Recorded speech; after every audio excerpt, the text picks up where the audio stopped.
para todo público.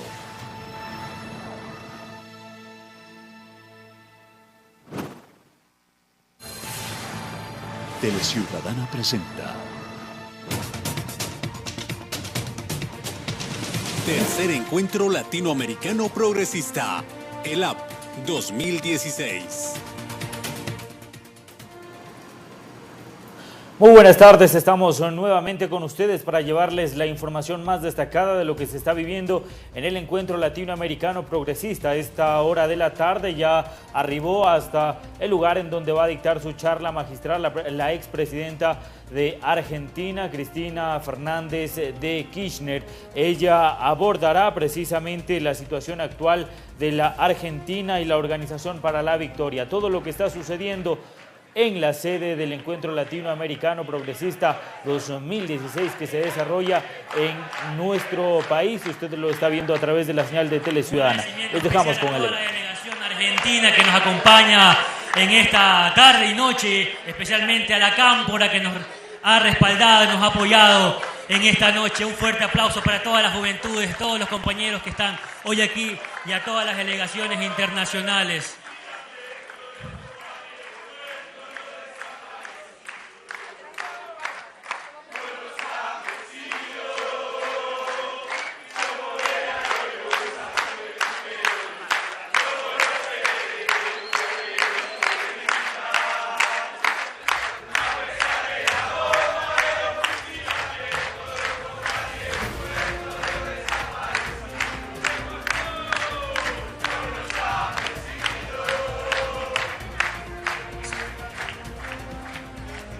Es el calor de toda esta militancia progresista que hoy se siente en el auditorio de CIESPAL. Muchas gracias, bienvenidas y bienvenidos a la sexta conferencia magistral de la segunda jornada del Encuentro Latinoamericano Progresista ELAP 2016. En la conferencia cuyo debate y tema central será la situación actual de Argentina, Organización para la Victoria, que será dirigida e impartida por nuestra lideresa regional y mundial, Cristina Fernández de Kirchner, a quien pedimos nuevamente un fuerte aplauso porque nos honra con su visita en nuestro país.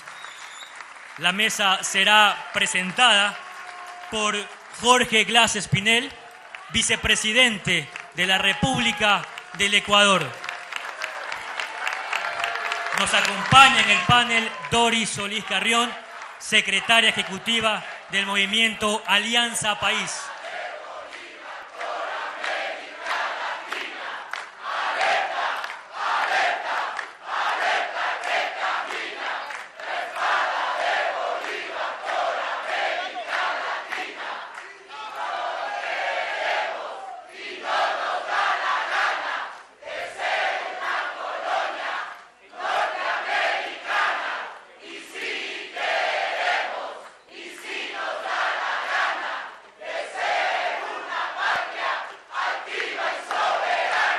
Muchas gracias, fuerte el aplauso. Ese es el calor humano de esta militancia progresista. Muy bien, les recordamos que estamos siendo transmitidos en vivo y en directo por Teleciudadana y Radio Ciudadana y a nivel de Latinoamérica por Telesur. Agradecemos también la presencia, hoy nos acompaña Piedad Córdoba, una líder también del proceso de paz en Colombia. También nos acompaña Delcy Rodríguez, canciller de la República Bolivariana de Venezuela. Elías Jagua, diputado de Venezuela, también nos acompaña aquí, y las autoridades nacionales.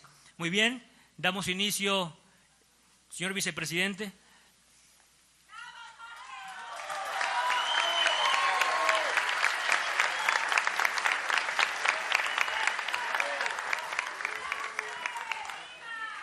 Buenas tardes, compañeros, compañeras. Una tarde de fiesta, una tarde de integración, una hermosa tarde para nuestra grandiosa patria grande.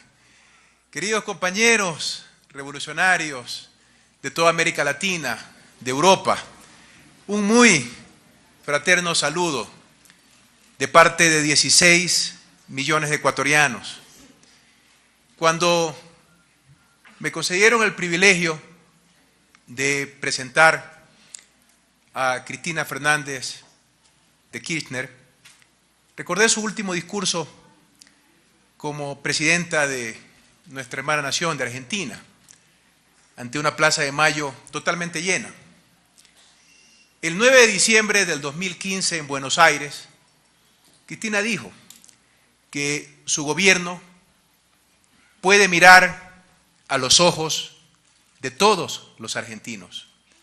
Y estamos convencidos de que es así, por el arduo trabajo, por la histórica gestión de ella y de Néstor, que emprendieron durante 12 años de gobierno.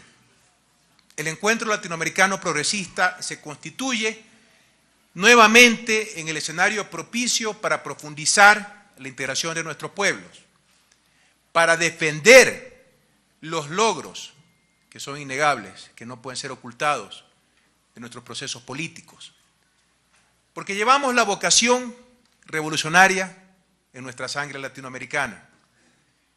Un abrazo fraterno a los jóvenes, académicos, a los intelectuales, a los políticos, a los defensores de los derechos humanos, a autoridades de gobierno y, por supuesto, un gran abrazo a nuestra querida invitada Cristina Fernández, legítima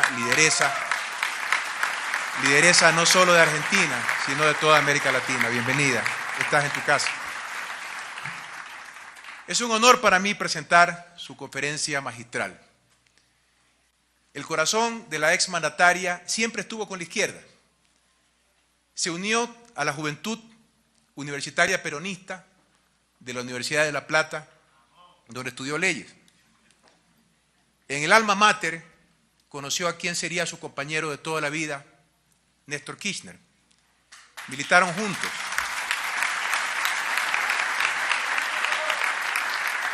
En la juventud peronista defendieron causas justas y forjaron un gran sendero político. Su espíritu revolucionario no decayó, pese a las violentas persecuciones que sufrieron activistas y académicos durante la dictadura militar que derrocó a Isabel Martínez de Perón. Cristina resistió la tiranía de las botas militares para volver con fuerza a la política. Es su personalidad inquebrantable y su liderazgo indiscutible que le permitieron convertirse en senadora y diputada de la Nación. Promovió proyectos de ley que modernizaron procesos judiciales, electorales, laborales, tributarios y de educación superior, siempre en beneficio de su patria. Con una amplia trayectoria en el servicio público, Cristina se postuló a la presidencia para continuar labrando el proyecto político de Néstor y del Frente para la Victoria. El 28 de octubre del 2007 ganó ampliamente en primera vuelta.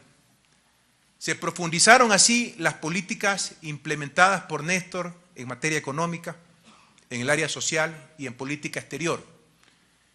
Luego de 4 años, el 54% de los electores la reeligió como presidenta de Argentina, con la votación más alta en los sufragios presidenciales de ese país desde el retorno a la democracia. Cristina Fernández ha sido una de las lideresas más influyentes de la región, junto a personalidades de la talla de Eva Perón, ahora de Dilma, de Michelle. Ha reivindicado la participación de la mujer en la política latinoamericana. ¿Y de qué manera lo han hecho? Con la toma de decisiones fundamentales para el progreso de Argentina, con una lucha constante por derrotar la pobreza, disminuir la desigualdad, con acciones tendientes al ejercicio de la plena soberanía y autodeterminación de su pueblo. Fueron Cristina Fernández y Néstor Kirchner quienes levantaron a la Argentina de una de las crisis económicas más graves de su historia. Nadie quería hacerse cargo de un país en crisis. Se declaró el corralito, lo que para los ecuatorianos representa el feriado bancario. Un presidente dimitió, surgieron interinazgos, tampoco se dieron soluciones. Entonces Néstor y Cristina tomaron las riendas de un país desmoralizado, endeudado, sin institucionalidad política, despidos masivos, protestas generalizadas, y lo llevaron de nuevo a la cima. Gracias a ellos, Argentina recuperó el sitial que siempre mereció en la historia. Y empezaron a llegar los cambios. La desocupación se redujo del 20.4% al 5.9%. El Producto Interno Bruto per cápita en Argentina pasó de 3.330 a 12.751 dólares entre el 2003 y el 2014, según el Banco Mundial. Se desterró la dependencia económica a un proceso de reducción de deuda sistemático que implicó el pago de 145.000 millones de dólares. La deuda con los multilaterales no se realizó con financiamientos externos, sino con el esfuerzo de todos los argentinos. Los programas sociales ayudaron a los que más lo necesitaban. Destacan el programa Procrear, que favoreció el acceso a viviendas propias, Progresar, que entregó ayudas económicas para estudio a los más jóvenes. Las décadas ganadas en Argentina y en Ecuador guardan importantes semejanzas. Ambas naciones impulsaron la recuperación y la defensa de sus áreas estratégicas. En abril del año 2012, Argentina recuperó su empresa insigne petrolera, la estatal YPF, con lo que reconquistó su soberanía hidrocarburífera. Ambos países impulsaron la autonomía en el manejo de los recursos naturales, Ecuador y Argentina, sin tutelajes, sin presiones externas. Apostaron por una cultura del conocimiento para promover el crecimiento a largo plazo, sin la eterna dependencia de los precios internacionales de las materias primas. Por eso han impulsado el desarrollo de la ciencia, la tecnología, la innovación para transformar su tejido productivo y romper el carácter primario exportador de sus economías. Los gobiernos progresistas sabemos que cada innovación en marcha implica un acto de soberanía, que nos hace más fuertes ante un contexto global impredecible. Es así que el gobierno de Argentina creó el Ministerio de Ciencia, Tecnología e Innovación Productiva. Elevó los salarios de sus investigadores, invirtió 6 puntos del Producto Interno Bruto en educación superior, impulsó la Feria Tecnópolis, elaboró el Plan Nacional Argentina Innovadora 2020 para fomentar nanotecnología y biotecnología, puso en órbita 2 satélites de comunicaciones, repatrió a sus mejores científicos y financió la participación de sus académicos en el proyecto científico que utiliza el gran colisionador de hadrones del Consejo Europeo. Néstor y Cristina también le apostaron a mejorar la conectividad de su país. Hasta el 2003 solo el 10% de los argentinos tenían internet, pero gracias a su gestión 12 millones de hogares argentinos accedieron a la red.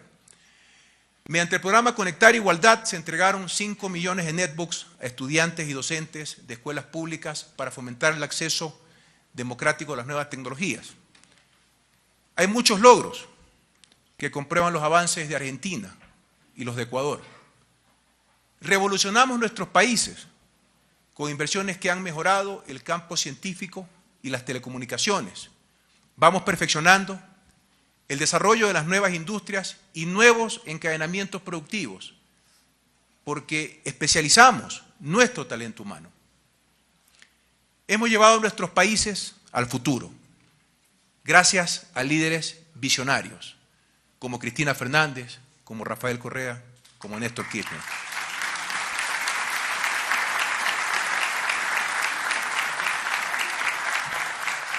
Es por eso que decimos que la partida de Néstor no solo fue una pérdida dolorosa para Argentina, sino para toda la patria grande. Hoy, el gran reto de los gobiernos revolucionarios de nuestra América es construir una estrategia política inteligente y organizada, que tenga la suficiente fuerza y solidez para frenar a la restauración conservadora. Debemos estar más atentos que nunca. No permitiremos el regreso de la vieja política neoliberal. No quebrantarán nuestras convicciones. que apuntan a la lucha sin tregua contra la pobreza. Nuestras luchas que garantizan la salud gratuita y la educación de calidad, protegen a las personas vulnerables y direccionan nuestras políticas públicas para nuestro pueblo, para nuestra gente, que fortalecen la soberanía de todos nuestros recursos y el fortalecimiento de lo más importante que tenemos en América Latina, que somos nosotros mismos, los ciudadanos de la patria grande. Claro que todavía falta mucho por hacer, pero gracias a grandes líderes como Lula y Dilma en Brasil, nuestro eterno Hugo Chávez, Nicolás Maduro en Venezuela, Néstor y Cristina en Argentina, Pepe Mujica y Tabaré Vázquez en Uruguay, Daniel en Nicaragua, el comandante en jefe Fidel Castro y Raúl en Cuba, Rafael Correa en el Ecuador, tantos otros luchadores que han hecho que hoy el camino esté trazado para que América Latina siga estando a la vanguardia de las políticas transformadoras y de las políticas progresistas. Militantes revolucionarios, es nuestra obligación, es nuestra misión estar juntos para defender lo alcanzado, para evitar los golpes de estados solapados, como sucedió en Brasil con Dilma Rousseff. Hace 40 años emergió el Plan Cóndor en nuestra región. Su objetivo fueron los jóvenes que creían en un mundo mejor y se oponían a la brutalidad de las dictaduras militares apoyadas por el norte. Hoy, el nuevo Plan Cóndor persigue la derrota de los gobiernos progresistas de América Latina con estrategias más sutiles, pero igual de efectivas. Unidos y leales a nuestra historia, tendremos una nueva década ganada en América Latina. Una década donde los jóvenes liderarán profundos cambios que vencerán el carácter primario exportador de nuestras economías. Una década en donde los gobiernos progresistas generaremos más fuentes de empleo y mayor transferencia tecnológica. Una década para producir más, para producir mejor, para producir cosas nuevas con alto valor agregado, gracias al uso de las energías renovables que nos llevarán a la vanguardia en el cumplimiento de los objetivos de desarrollo sostenible. Las amenazas que hoy nos rodean son espacios desafiantes que ayudan también a desarrollar la conciencia colectiva y la organización, sobre todo a nivel regional. La izquierda del futuro debe continuar construyendo un mundo democrático, justo e incluyente que le apueste al desarrollo, a la ciencia, a la tecnología, a la innovación, como herramientas que empujen el desarrollo de nuestros pueblos, de nuestra gente. Nuestros liderazgos deben apuntar a un cambio definitivo en nuestra forma de trabajar, en nuestra forma de producir, en nuestra forma de educarnos, de generar nueva riqueza para redistribuir y generar más oportunidades para todos. Debemos acelerar los cambios para que no vuelvan los días oscuros de chantaje y de dependencia financiera a nuestra patria grande. Queridas amigas, queridos amigos, Cristina Fernández entregó una patria mejor, más justa y más solidaria a su pueblo. Estamos seguros que la historia la reconocerá por siempre. Compañeros revolucionarios, para mí es un honor, en nombre de nuestro gobierno, de nuestro movimiento político y de nuestro pueblo, presentar hoy a la inquebrantable latinoamericana Cristina Fernández de Kirchner. Bienvenida.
primeros gritos en la campaña del 2006.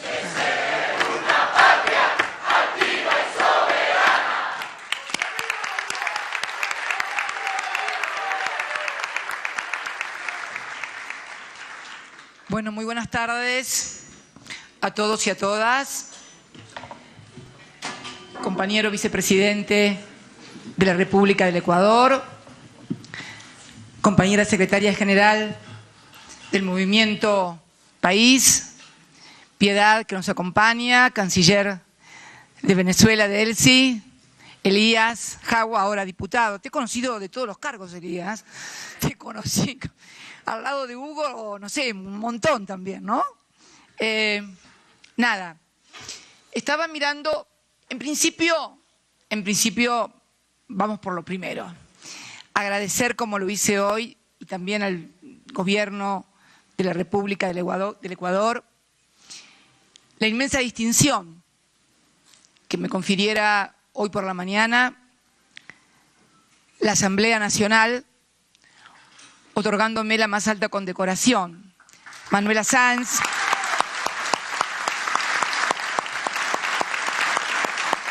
que de ninguna manera es una distinción personal o un reconocimiento personal, más allá de los encendidos discursos que diera la presidenta de la Asamblea, Gabriela, y recién las palabras del vicepresidente. No lo tomo como una cuestión personal, sino como un reconocimiento colectivo a políticas que hemos desarrollado durante más de 12 años en la Argentina, pero también por la actuación, por la intervención que hemos tenido como integrantes de la Patria Grande durante estos ricos e intensos 12 años, yo diría poco más de la primera década del siglo XXI, que encontraron a una región sustancialmente diferente a lo que fue la mayor parte del siglo XX y especialmente lo que se denominó como las etapas que gobernó la región, el consenso de Washington, el Fondo Monetarismo, que parece querer retornar nuevamente a la región. Miraba la consigna, el motivo principal de este encuentro latinoamericano progresista, de este LAP, de este tercer congreso del LAP. Y me gustaría repasarlo con ustedes, develando el nuevo Plan Cóndor y por un pacto ético latinoamericano. Hoy en el desarrollo de la intervención ante la Asamblea Nacional, planteé, porque es una realidad inocultable, una cuestión insoslayable, que esta región que ha producido procesos de inclusión social como no se había visto durante todo el siglo XX, porque yo repetía que durante el siglo XX había estado el peronismo, pero en un lapso que no llegó a cumplir 10 años en el gobierno, y se habían dado procesos en América Latina, pero como en forma aislada. Nunca había sucedido, salvo en la etapa de la independencia, de la constitución de nuestras identidades como países, nunca se había producido al mismo tiempo, en forma simultánea, el surgimiento de gobiernos que eran impulsados por movimientos con 3 características esenciales: nacionales, populares y democráticos. No es una cuestión menor esto, porque hace primero al concepto de nación, tan indisolublemente unido a nuestra propia historia, que surgió hace ya más de 200 años. Popular, porque aquellos procesos de liberación nacional e independencia nacional también fueron populares. Fueron procesos político-militares, pero llevados a cabo, llevados adelante por el pueblo, el que iba a pelear. Eran los criollos, eran los mulatos, eran los mestizos, era el pueblo el que abonó con su sangre el territorio de la América del Sur en su lucha por la emancipación durante el siglo XIX.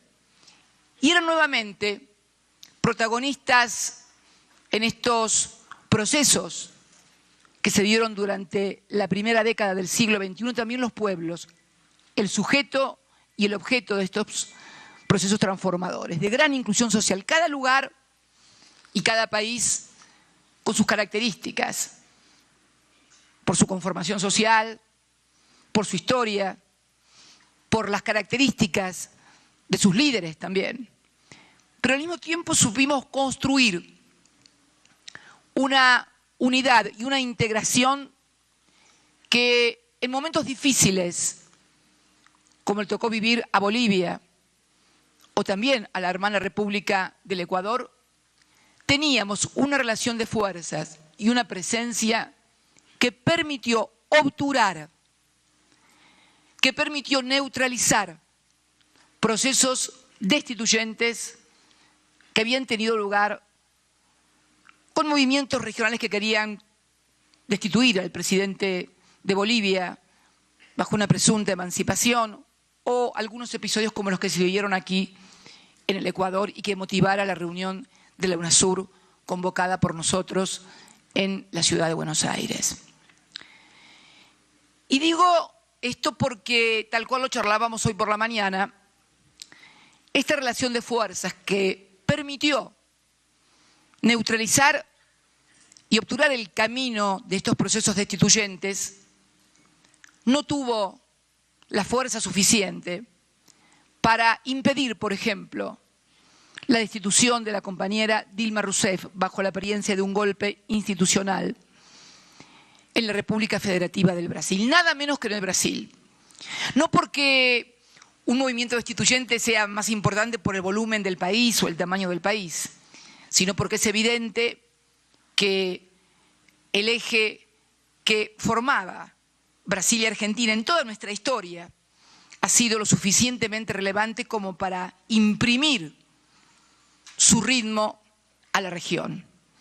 Por eso digo que es importante que analicemos cuáles son los elementos nuevos que han surgido a partir de que nuevas fuerzas, una nueva relación de fuerzas ha surgido, que no ha surgido, porque cuando uno se va de su país y puede venir a este país o sin salir del país, sigue muy de cerca las manifestaciones opositoras a distintos procesos de transformación. Advierte un hilo conductor en todas ellas, similitudes, con características, pero similitudes en todas, como una suerte de plan enlatado que viene de otro lado.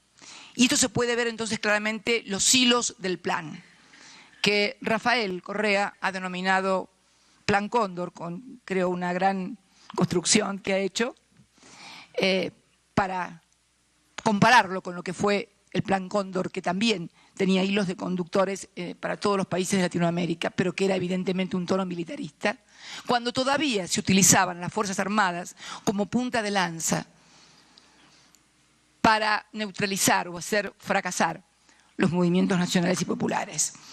Creo que ha surgido en estos años una articulación entre lo que son los medios hegemónicos de comunicación concentrados, procesos de judicialización y al mismo tiempo una transformación, porque todos estos gobiernos han provocado una gran movilidad social ascendente.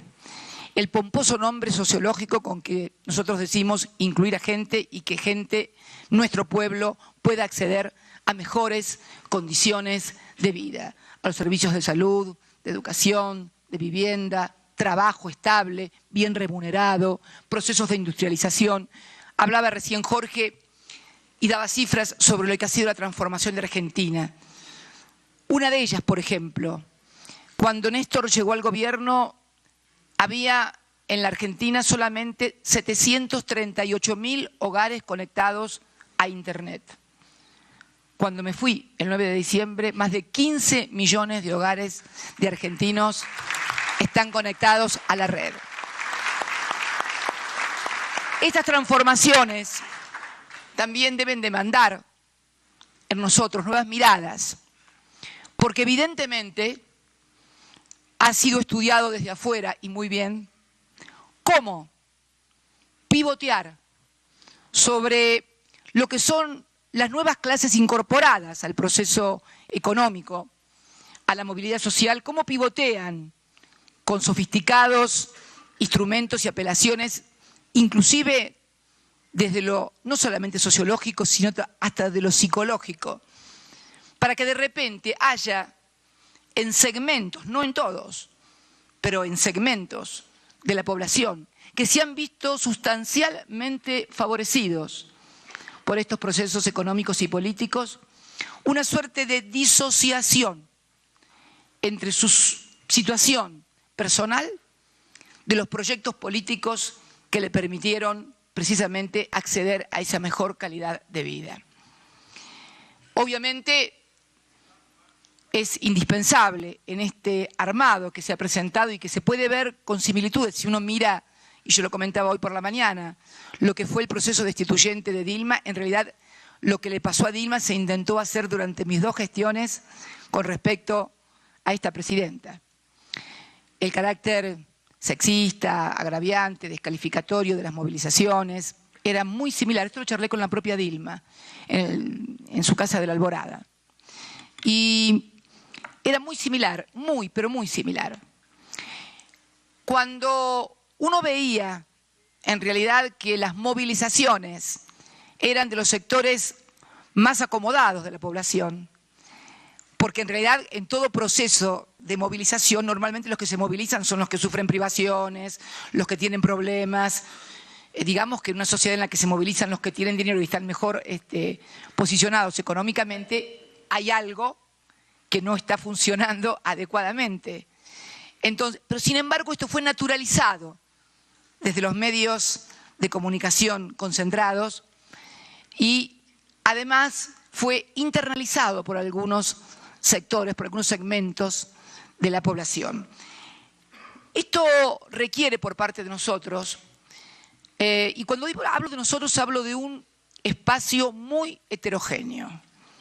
Hablo de un espacio donde conviven movimientos sociales, organizaciones políticas, movimientos sindicales, en fin, hablo de un amplio espectro que debe volver a confluir, porque fueron articulándose divisiones en lo que podemos denominar el campo nacional, popular y democrático, para finalmente culminar en algunos procesos, como en el caso de Argentina, donde estuvimos 49, en el balotaje 49% a 51%. Previamente se había producido una división de lo que podía denominarse el voto del campo nacional, popular y democrático, pero pese al bombardeo mediático impresionante y a que algunos auguraban que en ese balotaje íbamos a perder por 10 o 12 puntos, lo cierto es que obtuvimos el 49% de los votos y debo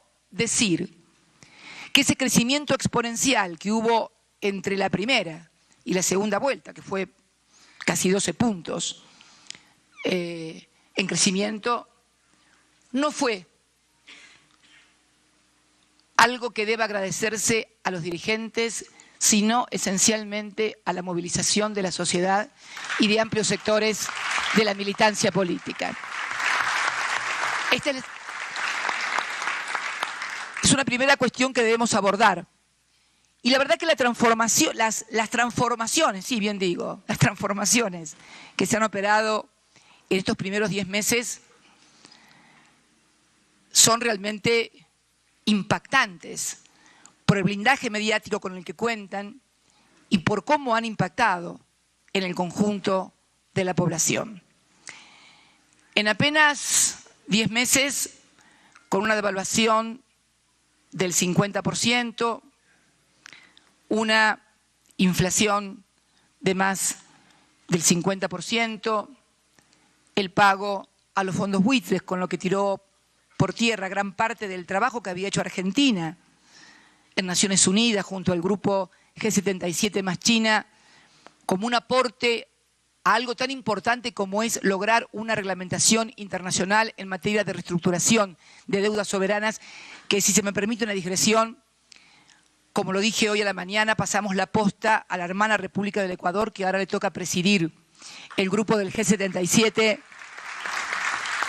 más China, para seguir adelante con esto y también con una regulación y una condena internacional a los denominados paraísos fiscales. Pero les decía, sigo enumerando algunas de las decisiones y medidas que se tomaron en estos primeros 10 meses. Un aumento de las tarifas en los servicios públicos de agua, luz y gas que supera en los hechos, más allá de las idas y venidas, del 800%. Una disminución real del salario que ha sido muy, pero muy importante, a punto tal que ha caído el consumo, y estos son números que han sido publicados en el día de hoy, viene cayendo la actividad industrial, la actividad económica, el consumo, pero no hace falta leer, para los que vivimos en Argentina, tanto número ni tanta cifra. Basta recordar, y los argentinos que hoy nos acompañan y los que no acompañan también, pero escucharán y mirarán, podrán recordar lo que era Argentina 11 o 12 meses atrás, donde cuando uno iba a un supermercado a las 7:30 de la tarde se chocaba con los changos, los changos son los carritos, ¿no? Con las otras personas, donde había que hacer tal vez una cola de 1 hora en las cajas para poder facturar el chango lleno que se llevaba cada uno, donde además restaurantes, cines, vacaciones, centros de veraneo, tenían una afluencia de un mercado interno que era impulsado desde el Estado porque sosteníamos y seguimos sosteniendo que la demanda agregada es lo que mueve la actividad económica y promueve la inversión. Es una vieja discusión de los economistas, si hay que invertir primero o la oferta, si es la oferta o es la demanda. Nosotros decimos que salvo que uno tenga la inventiva de un Henry Ford, que inventó el automóvil y entonces sí, crea la demanda a partir de la oferta de algo novedoso, o Bill Gates y todo lo que puede denominarse el mundo de las comunicaciones, que también crean el instrumento innovador tecnológico y a partir de ahí se crea la demanda, siempre en materia de consumo de alimentos, en consumo de bienes finales, en consumo de bienes de capital, siempre es primero la demanda y luego necesariamente viene la inversión. Y fundamentalmente en estos tiempos también, en el mundo donde tenemos un excedente de demanda agregada en todas las economías y donde la etapa del precio de los commodities, producto también de la caída del consumo mundial y de la baja caída de la actividad económica a nivel mundial, ha caído también. Por lo tanto, era necesario preparar a nuestros países que los habían convertido en exportadores primarios, netos, en países exportadores de bienes también, de capital, de innovación tecnológica.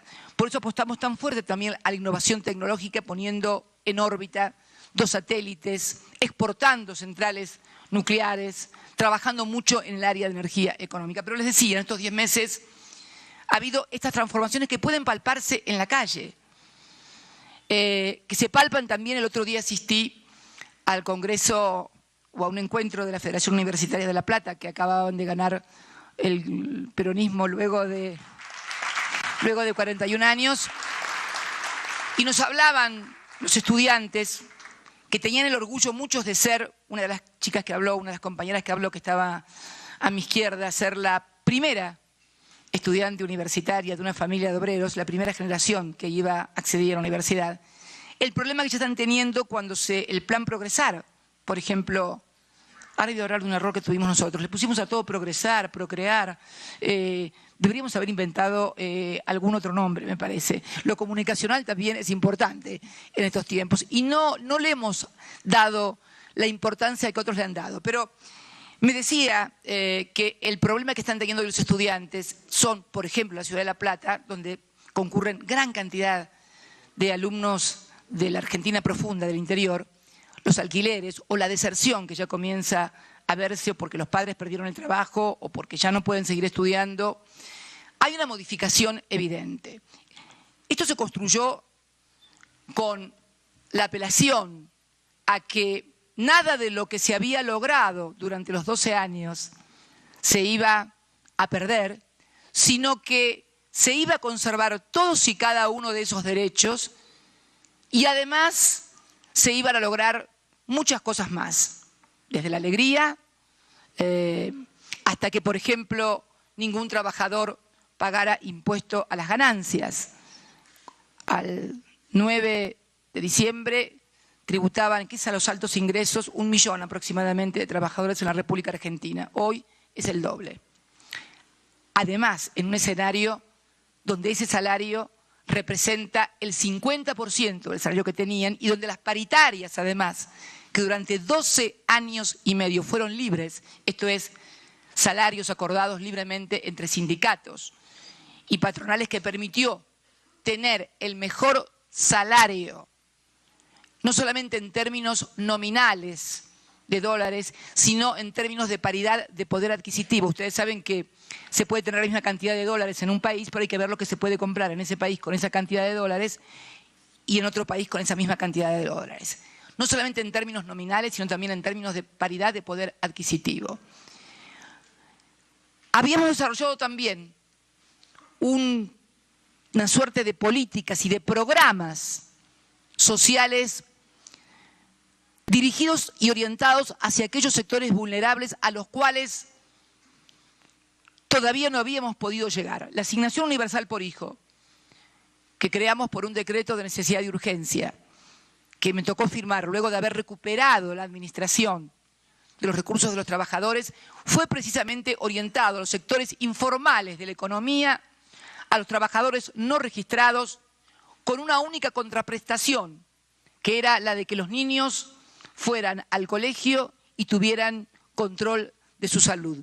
Esto fue un inmenso avance porque además siempre mantuvimos totalmente actualizado, de manera tal que no se perdiera nunca el poder adquisitivo de ese ingreso que recibían del sector informal. Y además, al mismo tiempo de cumplir un importante rol social, cumplía un importante rol dinamizador de la actividad económica. ¿Por qué?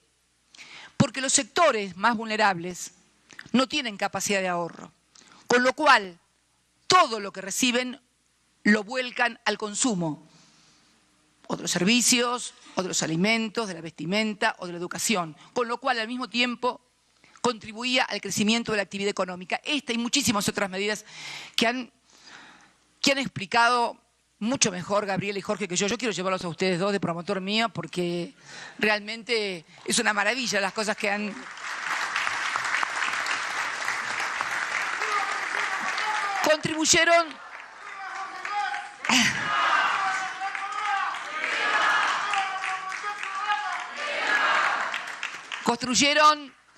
Construyeron un diseño de sociedad, porque en definitiva un proyecto político apunta a un diseño de sociedad, su economía apunta a un diseño de sociedad.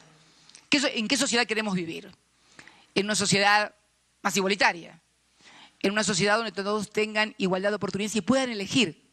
La igualdad está indisolublemente ligada a la libertad, no funciona la una sin la otra. ¿Por qué? Porque para ser igual o para tener libertad tengo que tener la posibilidad de elegir lo que quiero ser. Para elegir lo que quiero ser, si quiero ser obrero, si quiero ser estudiante o si no quiero ser nada, simplemente tengo que tener la posibilidad económica y social de elegir. No la condena de, por ser hija de un obrero, ser siempre obrero, o ser la hija de un pobre, ser siempre pobre. Precisamente todas nuestras ideas, no solamente las de ahora, sino las de nuestra juventud, fueron encaminadas y orientadas a eso, a lograr igualdad,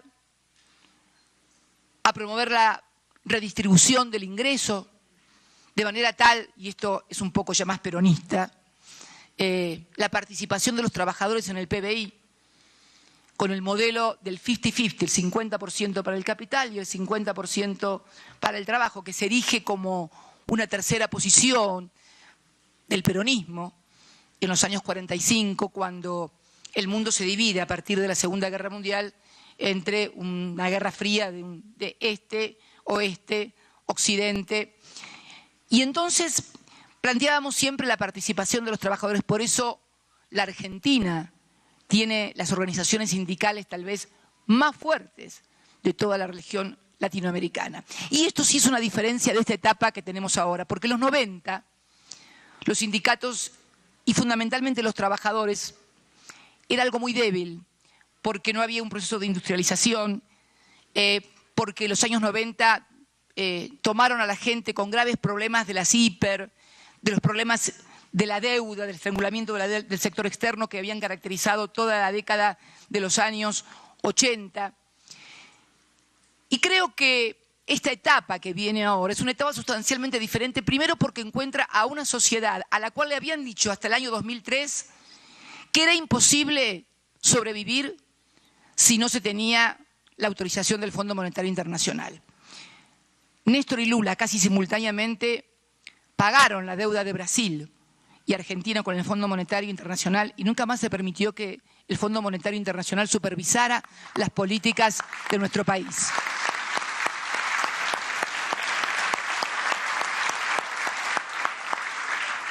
Entonces, creo que las situaciones que nosotros pudimos internalizar en la sociedad, que la movilidad social ascendente, que el tener una política exterior independiente, que reestructurar la deuda, como Néstor lo dijo en su primera intervención en Naciones Unidas, que era necesario crecer para pagar lo que debíamos, porque no se conoce ninguna historia donde los muertos hayan pagado las deudas, era imprescindible. Y reestructuramos la deuda soberana defaulteada más importante de la historia, 150.000 millones de dólares reestructurados en el año 2005 y más tarde durante mi primer gobierno en el año 2010. Ahora ha comenzado en la Argentina un nuevo proceso de endeudamiento para solventar gastos corrientes que va a ser soportado, como lo fue también de seguir incrementándose, en lo inmediato y por las futuras y no tan futuras generaciones, porque en definitiva hoy el mundo de hoy no tiene, con la volatilidad de capitales y con el estrangulamiento que hay de la economía en general, las facilidades que había en los años 90 para la construcción de los grandes endeudamientos. Creo entonces que la situación que se plantea hoy en la región, y lo planteaba hoy en la asamblea por la mañana, es la necesidad de lograr entre los movimientos nacionales populares y democráticos que tienen responsabilidades institucionales en la región o que la han tenido, una construcción donde la integración que tuvimos de carácter político muy intensa y muy profunda se haga de otra manera más profunda y más intensa aún, que tenga que ver, por ejemplo, con la revolución que han tenido las comunicaciones y las políticas en las redes sociales, por ejemplo, que tenga que ver con la interacción que hay que lograr con la propia sociedad para que finalmente pueda advertirse que las situaciones individuales no son tales, sino que dependen esencialmente de la marcha de un país en su economía y en su política. Creo que muchos sectores de nuestra sociedad que tenían la visión de que habían logrado un determinado posicionamiento económico con un trabajo o en su profesión, van advirtiendo poco a poco que esto no era una cuestión de esfuerzo y capacidad personal únicamente, sino que tenía que ver un modelo económico. Por ejemplo, yo lo decía hoy por la mañana, la política de subsidios en los sectores de los servicios, que tenían que ver con darle mayor, a través de un salario indirecto, porque el ingreso de una persona no se mide únicamente por lo que le ingresa monetariamente, o sea, por lo que recibe en dinero. Se mide también el bienestar de esa persona, por todos los ingresos indirectos que recibe a partir de políticas sociales de universidad gratuita, de educación gratuita, de salud gratuita, de programas de vacunas gratuitos y también fundamentalmente nosotros teníamos el subsidio de los servicios que era no solamente para la gente, para el pueblo, sino también para pequeñas, medianas y grandes empresas, porque en realidad esa era la diferencia que el Estado ponía para lograr mantener adelante el consumo, la capacidad de consumo de la sociedad y un mercado interno que desarrollara aún más el proceso de industrialización que comenzó en el año 2003 y que necesita, como todo proceso de industrialización, para lograr innovación tecnológica y competitividad, necesita tiempo e inversión. Es prácticamente imposible que un proceso de innovación tecnológica, de industrialización, se lleve a cabo en 10 o 12 años. Todos los países desarrollados han protegido sus industrias y desarrollado sus industrias durante décadas. Es mentira esta bandera del libre comercio que agitan en algunos sectores, porque todos los países en todo el mundo tienen medidas o pararancelarias o medidas de otro tipo que disimulan, en definitiva, la protección que todos los países otorgan a sus actividades económicas, a sus productores. Por eso creo que nosotros debemos profundizar también el tema de cómo se comportan lo que aquí denominábamos hoy por la mañana las fuerzas de la restauración de las viejas élites que quieren volver a tener un país para pocos. Porque tienen un comportamiento similar en todos los países y que no deviene de su inteligencia y su originalidad, sino de una cosa articulada desde afuera. Entonces decimos que no solamente hay intereses de las élites, sino que hay intereses extra élite que pivotean sobre estos sectores para volver a intervenir en los procesos políticos, económicos y sociales de nuestros países. Hace unos días charlábamos con un grupo de compañeros y decíamos la necesidad de ir develando ante la sociedad todas y cada una de estas cuestiones. El otro día hubo un episodio muy curioso, muy gracioso, que se develó a través de las redes sociales en la República Argentina. El montaje de un paseo en colectivo, no sé si se enteraron, una cosa muy graciosa porque subir a un presidente, a un colectivo, a pasearlo en medio del descampado y luego presentarlo a la sociedad como alguien que viaja en colectivo, como que es igual al conjunto de los ciudadanos, revela un montaje de la realidad y fundamentalmente también una forma, que es la mentira. Y decíamos el otro día que era necesario ir desmontando estas cosas, o en estos días, donde de repente escuchamos que en la Argentina se heredó del anterior gobierno a 1/3 de la población pobre. ¿Ustedes se imaginan si durante la gestión nuestra 1 de cada 3 argentinos, 1/3 de los argentinos hubieran estado bajo la línea de pobreza? Con los medios de comunicación en contra de nuestro gobierno, lo que hubiera sido eso. Sin embargo, durante mi gestión yo no vi movilizaciones de pobres, yo solamente vi movilizaciones de clase media y de gente de mayor poder adquisitivo. Es raro esto, ¿no? Es raro que, habiendo habido 1/3 de la población bajo la línea de pobreza, ¿dónde los escondíamos? ¿Abajo de la alfombra? ¿En los aeropuertos? ¿En dónde? Imposible. Esto ha sucedido y es posible que haya más de un 30% hoy de pobres en los términos de no poder llegar a fin de mes y satisfacer las necesidades de un hogar después de las decisiones que se tomaron. ¿Cómo no va a haber más pobres cuando se devaluó al 50%? Cuando la inflación está orillando el 50%, cuando los salarios fueron arreglados muy por abajo del proceso inflacionario, cuando se da un tarifazo del 800%, cuando se paga a los fondos buitres, cuando se procede a un endeudamiento, cuando mucha gente, miles de argentinos, son despedidos, cuando a otros se les reduce el salario. Entonces creo que se van develando y se van develando las políticas que se llevan adelante.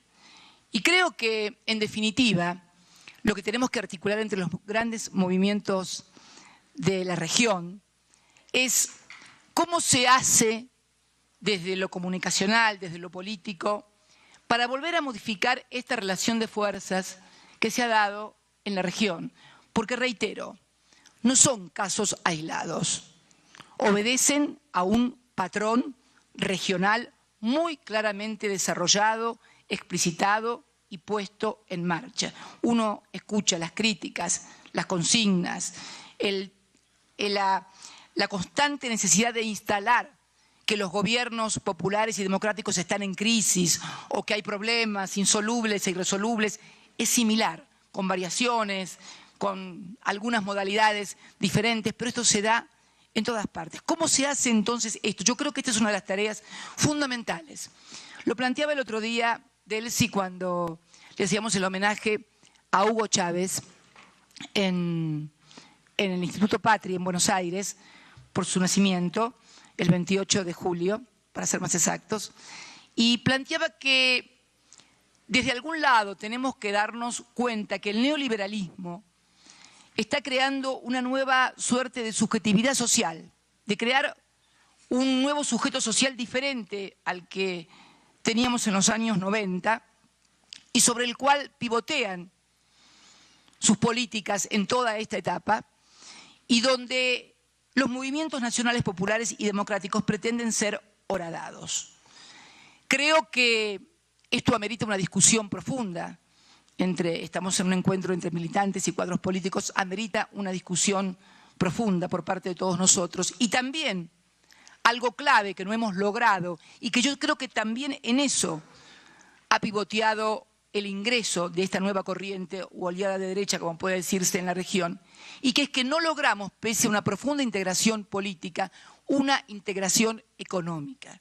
El 80% de nuestro comercio en los países es por afuera, por ejemplo, de las compras que nos podemos hacer entre los países del Mercosur o de la región. Lo compramos precisamente a los países que luego tratan de implantarnos sus políticas, sus modelos y sus dirigentes que los representan en cada uno de nuestros países. Y no hemos tenido la capacidad suficiente de conformar el Banco del Sur, no hemos tenido la capacidad suficiente de articular procesos de integración económica donde compremos entre nosotros para fortalecernos económicamente, porque no es una cuestión menor la fortaleza económica, no es una cuestión menor la fortaleza económica de cada uno de nuestros países. Y yo creo que ahí se apunta fundamentalmente, pero creo también que esto ha creado una conciencia, estos movimientos nacionales, populares y democráticos, la inclusión social, la inclusión de millones de compatriotas americanos que por primera vez accedieron a una vivienda, a un auto, al estudio para sus hijos, a poder vacacionar o a conocer el mundo, como ha pasado, nos ha pasado en nuestros países. Yo creo que todo esto ha creado una situación que es totalmente diferente a la que vivíamos en los años 90, porque no han sido ni 2 meses, ni 3 meses, ni una primavera, como normalmente se denomina a los procesos efímeros de transformación, que no es la primavera de tal, la primavera de cual. No, esto no fue, esto fueron primaveras, veranos, otoños, inviernos, y de vuelta primavera, veranos, inviernos, otoños, durante 12 años y medio. Y además, es muy curioso porque siempre nos pronosticaban a nosotros que el próximo año iba a haber deflación, que se venía el mundo abajo. Y tuvimos inconvenientes, pero superamos inconvenientes cuando en el año 2008 y el 2009, crisis mundial. Luego tuvimos algún inconveniente también en el año 2014. A mi gobierno le hicieron 11 corridas bancarias. 11 corridas bancarias. Y pudimos superarlas todas. Porque en realidad el modelo era destituyente y me querían ver igual que Dilma destituida. Eso no lo lograron. Pudimos demostrar que un gobierno nacional, popular y democrático culmina su tarea y entrega el poder democráticamente. Tal vez con una concepción de la democracia y de la libertad que no tienen. Porque durante mi gestión como presidenta, y no hace falta que lo diga aquí, porque es fácilmente verificable en medios de comunicación, en crónicas periodistas, no debe haber habido una presidenta más atacada desde los medios de comunicación, desde la calle, con pancartas, y jamás se reprimió a nadie, porque era una regla de la libertad y de la democracia. La legitimidad no solamente deviene de las conquistas sociales y económicas, sino también del derecho a ejercer la crítica, el disenso y la oposición en libertad. No los veo con ese mismo espíritu democrático de respetar al otro y la participación popular a estos gobiernos que podríamos denominar como restauradores del viejo orden conservador, o nuevas derechas, o llámenlo como quieran. En definitiva, el nombre es lo de menos. Creo que lo que es importante es tener individualizadas muy puntualmente cuáles son sus políticas y cuáles son las consecuencias sociales y económicas de esto. Con cosas muy curiosas, porque van cambiando y mutando.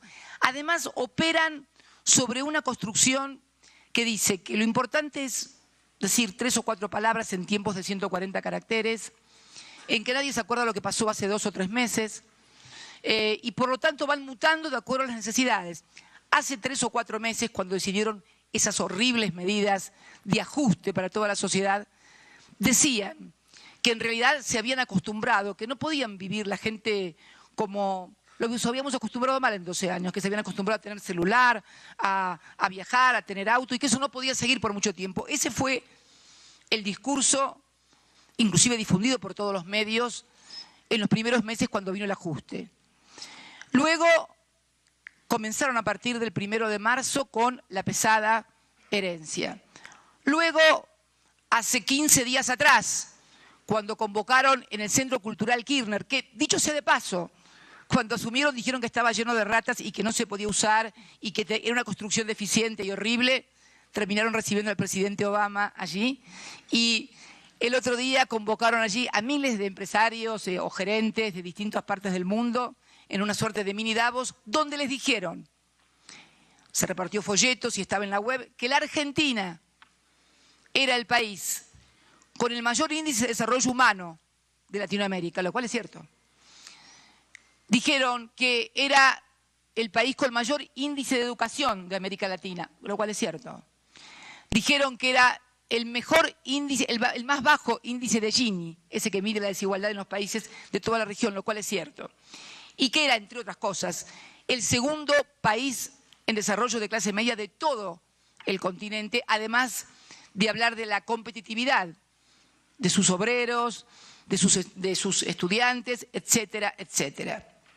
Para ahora, ayer creo, justo no estaba yo en el país, salir a decir que tenemos 1/3 de pobres y que esto era lo que había el 10 de diciembre. Como verán, los argumentos van cambiando. Solamente pueden utilizarse merced al blindaje mediático o a la impunidad mediática que se tiene. Pero hay una cosa que es muy importante. Desde los medios de comunicación, desde el blindaje mediático, pueden distorsionar un problema, pueden inventar un problema, crearlo, agrandarlo, achicarlo. Lo que no pueden ocultar es la realidad por mucho tiempo. Y sobre todo cuando la realidad tiene que ver con el poder adquisitivo, cuando tiene que ver con la calidad de vida, cuando tiene que ver cuando no llegás a fin de mes, cuando no podés pagar los estudios de tu hijo, cuando ya no vas a poder tomar las vacaciones que tomabas antes, ni darte los gustos que tomabas antes. Eso me parece que es inocultable, cualquiera sea el aparato o blindaje mediático del que se tenga. ¿Esto qué quiere decir? ¿Que tenemos que sentarnos todos cruzados de brazos a esperar que la gente se dé cuenta de las cosas? Me parece que no. Me parece que esta tarea, estos encuentros, la tarea militante que desarrollaremos toda nuestra vida, porque además tenemos también una ventaja, no nos dedicamos a esto por un tiempo, porque no venimos de las empresas, venimos de nuestras profesiones, de nuestra actividad, pero tenemos nuestra vocación militante de toda la vida. Y siempre hemos tenido esta pasión por la política, por la transformación, por la política como instrumento de transformación. Esto es una gran ventaja. No nos dedicamos momentáneamente a esto, como un hobby, como una actividad o como un plan de negocios. Militar y creer en la política de transformación no es un plan de negocios para nosotros, es un plan de vida. Es un plan de vida.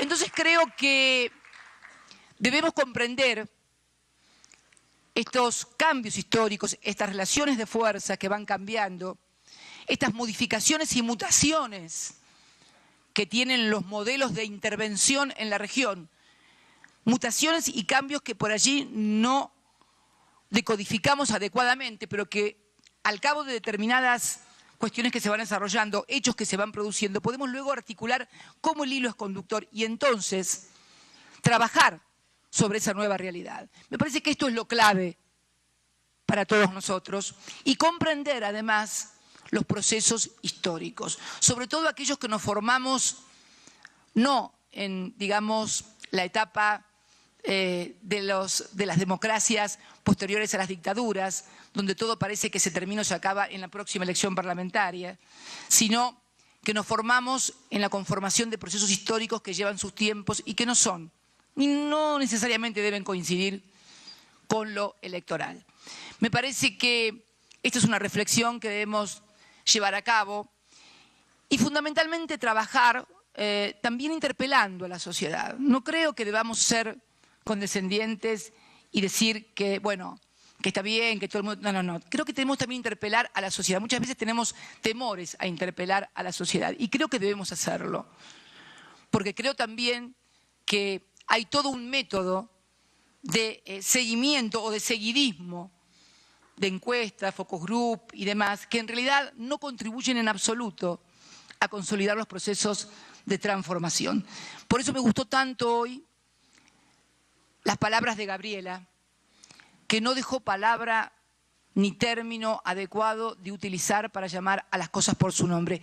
Debo decir que muchas veces nosotros, en pos de aparecer más conciliadores, más políticamente correctos y demás, creo que dejamos de señalar cuestiones que deben ser señaladas con precisión y con justeza para que realmente se interpele al conjunto de la sociedad, sobre todo para evitar males mayores, porque en definitiva, aquel argentino o aquella argentina que tenía trabajo hasta el 9 de diciembre, aquel argentino o aquella argentina que tenía a su hijo en la universidad y que soñaba que su hijo iba a obtener el título, aquel que había planificado su vida, porque una de las características de este proceso que se inició el 10 de diciembre es que en realidad ha venido a desorganizarle la vida a gran parte de los argentinos. Porque muchos argentinos, inclusive aquellos que no nos querían para nada y que siguen sin querernos para nada, tenían su vida organizada. A ver, ¿qué es tener la vida organizada? Según tu actividad. Si sos un empresario, habías comprado por ahí industrial, habías comprado máquinas para renovar tu línea de producción, para innovar, para producir más y mejor y competir. Y te encontrás con que ahora compraste las máquinas, tenés que pagar el crédito y no tenés a quién corno venderle lo que vas a producir porque no hay mercado interno y afuera no lo podés colocar. Bueno, a este tipo le desorganizaste la vida. Si además a ese tipo le llega la factura de luz que antes pagaba 50.000 pesos en la fábrica, le llega la factura de 400.000 pesos, le terminaste de reventar la vida, porque no solamente no le vende nada a nadie, sino que no le va a alcanzar ni para pagar la factura de luz. Le desorganizaste la vida a ese empresario. Si vos eras un trabajador que tenías tu trabajo, que tu salario te permitía ahorrar a fin de mes, comprar dólares a fin de mes, por ahí no todos los que vos querías o te alcanzaban, pero dólares podías comprar. De hecho, del 27 de enero del 2014 hasta el 9 de diciembre se vendieron aproximadamente 10.000 millones de dólares para ahorro entre el sector asalariado en la República Argentina, con el mito del famoso cepo, que en realidad no era tal, y que el levantamiento del cepo no fue levantamiento del cepo, fue devaluación lisa y llana, porque el 50% ya no había cepo, pero después nadie podía comprar dólares. Así que en realidad el eufemismo de cómo se cambian y se etiquetan y se titulan las cosas y se crea un sentido común que no existe en la gente, que también hay que decirlo. Digo entonces que estas políticas terminan desorganizándole la vida a la gente. El trabajador que tenía su trabajo sabía que llegaba a fin de mes, que tenía capacidad para ahorrar, para juntar unos mangos, para irse de vacaciones, para cambiar el auto, para comprar la casa, para comprar el mobiliario. Cada uno tenía su vida organizada porque el empleo no era un problema en la Argentina. El salario tampoco lo era porque sabía que una vez al año había paritarias libres que le garantizaban, porque lo hicieron durante 12 años y medio, que el salario que iba a ganar el año que viene iba a ser mejor que el que había ganado el año anterior. Los estudiantes que tenían organizada su vida porque sabían que tenían su carrera asegurada, porque además aquel que tenía algún problema tenía el plan Progresar, que lo mantenía con un ingreso que le permitía completar lo que tenía su trabajo o lo que le daban sus padres para poder seguir trabajando. Bueno, mucha gente, a los que quedaron sin trabajo, a los que ya no le alcanza la plata, a los que le han desorganizado la vida, que es lo peor que puede hacer un gobierno, porque me parece que los gobiernos, o la gente por lo menos, el conjunto de las sociedades, que no son militantes, también tenemos que entender esto. Tenemos que entender que hay un 90% o un poco más que no se maneja por la política y una parte importante de ese 90% que cree que la política es una mala palabra y que además le complica la vida. Bueno, yo tengo que decirles que sí, que la política puede complicarles u organizarles la vida, según como sea. Si es a favor del pueblo, seguro que se la facilita y se la organiza. Ahora, si es en contra del pueblo, seguro que se la complica. Entonces, creo que tal vez el gran mérito, si realmente es popular, si realmente busca el objetivo del bien común, es en qué medida organizaba la vida de la gente, de todos, de los que son adherentes, de los que son contreras, como decía Evita, de todos, porque esta es la otra característica de los procesos de inclusión frente a los procesos que desarrollan las élites. Las élites siempre excluyen. Los procesos nacionales, populares y democráticos siempre incluyen, aún a aquellos que no advierten que son incluidos y que son beneficiados por esas mismas políticas nacionales, populares y democráticas. Y terminan muchas veces disociando su situación personal de un proyecto de país. Y entonces uno puede advertir en muchas encuestas, como les pasará a muchos cuando ¿cómo te va vos? Bien, a mí va bien, y me va a ir bárbaro, y el país le va mal. ¿Cómo que a vos te va bien y al país le va mal? Salvo que seas un multimillonario, normalmente, si sos clase media, si sos un profesional, si sos un trabajador, si sos un científico, y te va bien, es porque al país le está yendo bien. Porque ha sido esta la consigna y la historia del desarrollo de las grandes sociedades, no solamente en nuestra región, en el mundo. Hoy el mundo desarrollado tiene una gran crisis, que por supuesto van a tratar de exportar hacia la periferia. Por eso se convierte la necesidad de continuar los procesos de industrialización, se convierte la necesidad de asegurar el mercado interno en el reaseguro frente a un mundo externo hostil en términos económicos, más allá de que se disfracen de palabras maravillosas en los organismos multilaterales acerca de la convivencia, de la libertad, de la necesidad de cooperación. Lo cierto es que hay un mundo hostil, además de otros graves problemas que están aquejando al mundo. Por eso creo que tener una mirada que desde nuestros respectivos lugares, nuestros países, comprenda este fenómeno que está viviendo la región, que está viviendo el mundo, las transformaciones que nosotros mismos hemos operado en las sociedades y cómo muchas veces esas transformaciones no son decodificadas adecuadamente y terminan generando procesos que van en contra de sus propios intereses. Todas estas cuestiones tienen que ser puestas sobre la mesa, sin dogmas, sin consignismos, con un realismo que no es pragmatismo, porque, a ver, el pragmatismo muchas veces encierra una forma cínica de decir voy a hacer tal cosa aunque sea una porquería. No, no, no, no. Yo creo que a mí me gusta más que pragmatismo ser práctico, pero ser realista, pero serlo en el marco del modelo que tenemos de sociedad, de país, de región y de mundo también. ¿En qué mundo queremos vivir?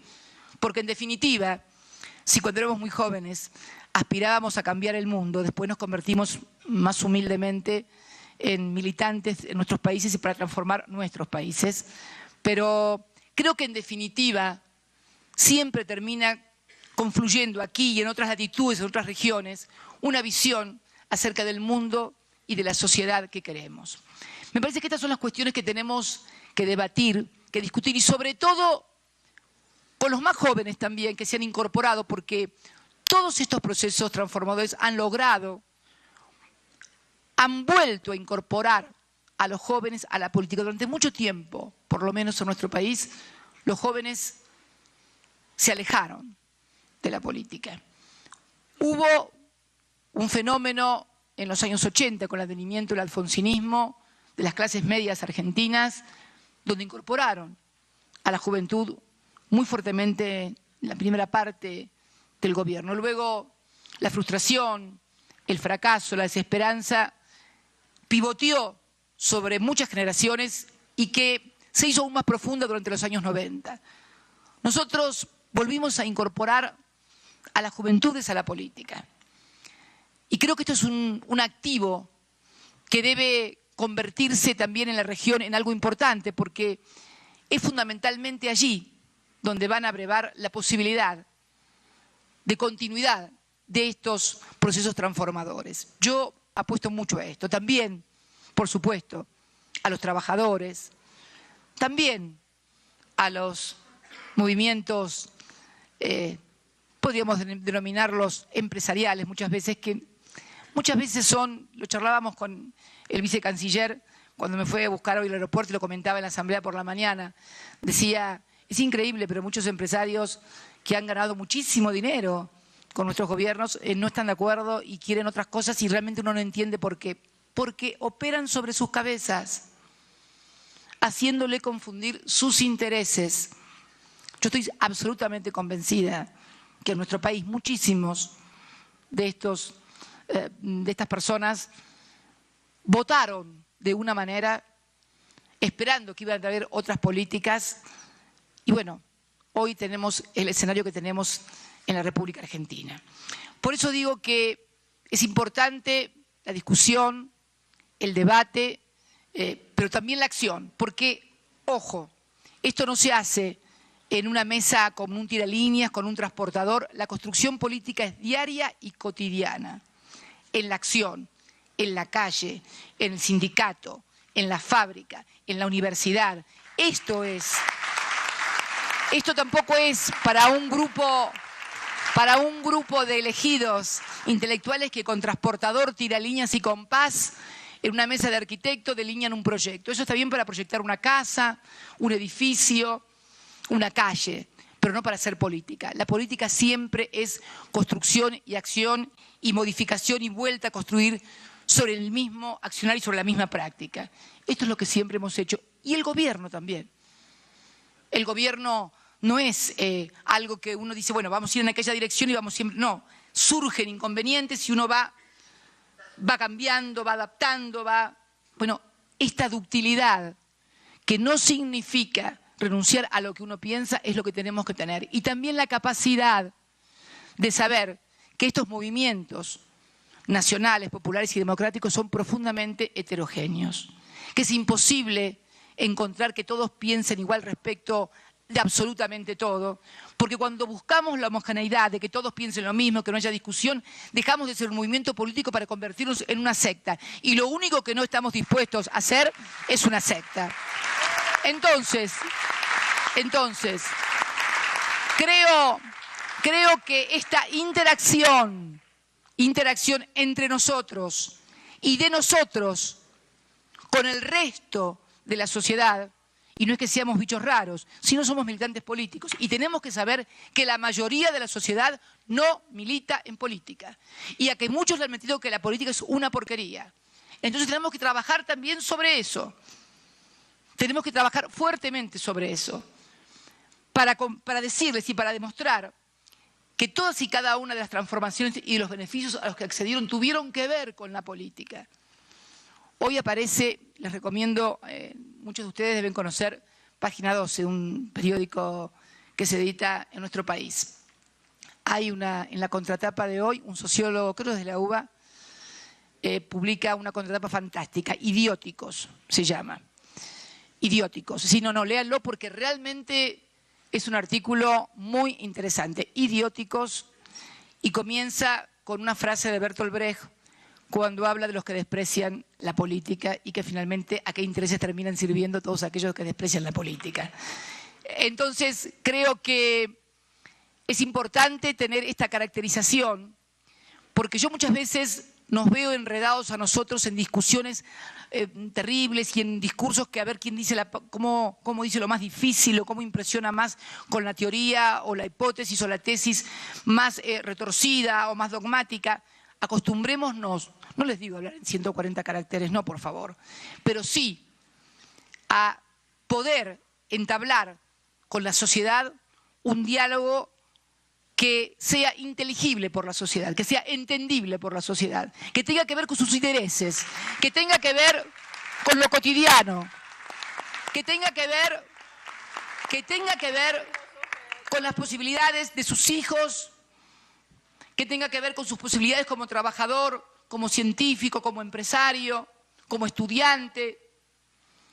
Acostumbrémonos a hablar no como lo hacemos normalmente entre los militantes políticos, y esta es una pelea que tengo hace mucho tiempo con muchos compañeros, y creo que también tenemos que establecer esa forma de comunicación con el conjunto de la sociedad, porque si no, corremos el riesgo de escucharnos a nosotros mismos, de aplaudirnos entre nosotros mismos, y afuera la gente cada vez va a estar peor. Y si algo no podemos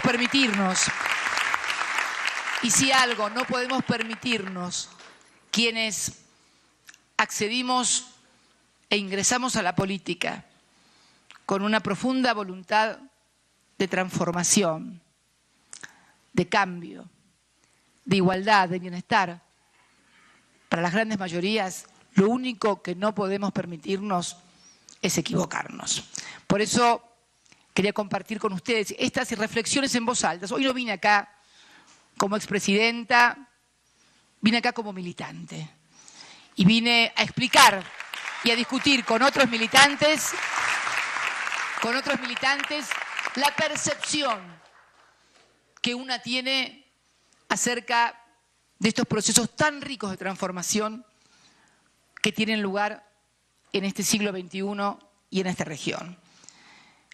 Que puede haber retrocesos, puede haberlos, pero muchas veces para poder saltar más lejos y más fuerte hay que dar un paso atrás para tomar envión y saltar.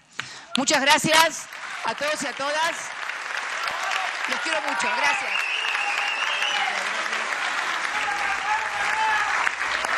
Transmisión especial de lo que ha sido la segunda jornada del Encuentro Latinoamericano Progresista 2016. Acabamos de ver en pantalla lo que fue la ponencia, la conferencia magistral por parte de la expresidenta de Argentina, que analizaba la situación actual de su país y también la Organización para la Victoria. Recordemos que la exmandataria de Argentina también, por supuesto, es presidenta del Instituto Patria en ese país y también reconocida por su ardua labor y su activismo social. Nosotros con esto finalizamos, pero les invitamos para que nos acompañen mañana desde primera hora en la tercera y última jornada del Encuentro Latinoamericano Progresista. Inicia a las 9 de la mañana con la conferencia magistral, la reivindicación de los partidos políticos en el siglo XXI. El conferencista es Pablo Iglesias, diputado y secretario general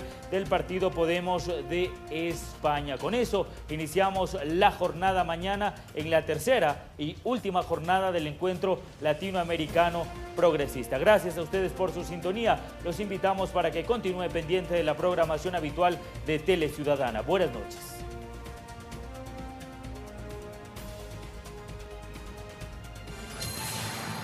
Teleciudadana presentó Tercer Encuentro Latinoamericano